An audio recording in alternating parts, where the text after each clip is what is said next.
Lampu dipadamkan, lilin hitam dinyalakan mengelilingi simbol terlarang di lantai. Yang digambar dengan cairan gelap menyerupai darah, udara terasa berat.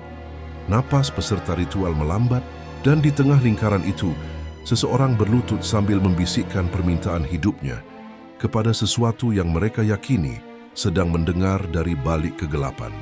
Ritual pemuja setan seperti ini bukan dongeng film horor, melainkan kisah yang berulang dalam sejarah manusia, dilakukan pada malam tertentu ketika bulan gelap atau gerhana, di ruang tertutup tanpa jendela dengan keyakinan bahwa pada waktu-waktu tersebut, batas antara dunia manusia dan dunia entitas gelap menjadi tipis dan mudah ditembus.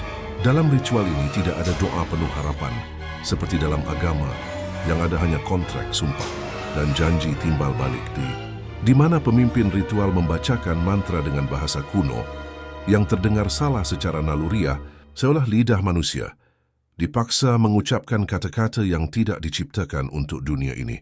Setiap orang yang datang membawa tujuan. Ada yang menginginkan kekayaan instan, kekuasaan atas orang lain, balas dendam, jabatan, atau ketenaran, dan mereka percaya bahwa entitas gelap tidak memberi penghiburan, melainkan hasil yang nyata dan cepat, tanpa menuntut kesabaran atau moral. Yang membuat sekte pemuja setan terus bertahan adalah fakta bahwa banyak pengikutnya benar-benar merasa permintaan mereka terkabul, usaha yang tiba-tiba sukses, musuh yang mendadak hancur, jalan hidup yang terbuka tanpa penjelasan logis, sehingga keyakinan mereka berubah dari sekadar percaya menjadi ketergantungan. Namun setiap hasil selalu diikuti harga, dan harga itu jarang datang di awal, dimulai dari mimpi buruk berulang, bisikan saat sendirian, bayangan di sudut mata, perasaan diawasi, hingga ketidakmampuan mendengar doa atau ayat suci tanpa rasa sakit di kepala dan dada. Pada tahap yang lebih dalam, pengikut sekte mulai kehilangan empati, hubungan keluarga merenggang, emosi menjadi dingin, dan tubuh menunjukkan tanda-tanda aneh seperti memar tanpa sebab, bau asing, serta kelelahan ekstrim seolah ada sesuatu yang terus menguras mereka dari dalam. Sekte tingkat tinggi mengajarkan bahwa pengorbanan adalah bentuk kesetiaan tertinggi. Awalnya simbolik lalu meningkat karena mereka percaya semakin besar yang dikorbankan semakin kuat perlindungan dan hadiah yang diberikan oleh entitas yang mereka sembah.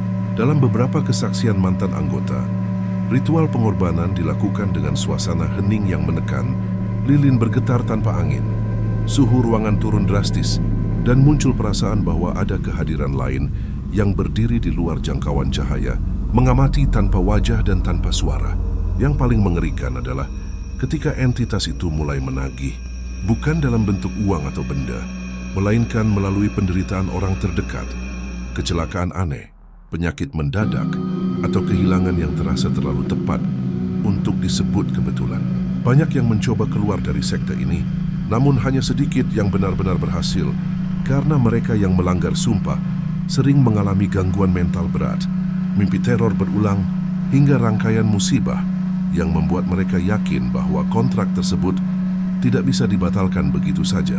Ajaran inti pemuja setan sangat sederhana dan berbahaya, bahwa Tuhan memberi harapan sementara kegelapan memberi hasil, dan ketika seseorang sudah merasakan hasil itu, mereka rela menutup mata terhadap harga yang perlahan menghancurkan hidup mereka sendiri. Kesimpulan paling menakutkan dari kisah ini bukan tentang ritualnya, simbolnya, atau entitas yang dipanggil, melainkan tentang manusia yang memulainya. Karena pemuja setan tidak lahir dari kejahatan murni, tetapi dari keputusasaan, ambisi, dan keinginan jalan pintas yang akhirnya membuka pintu yang seharusnya tidak pernah dibuka.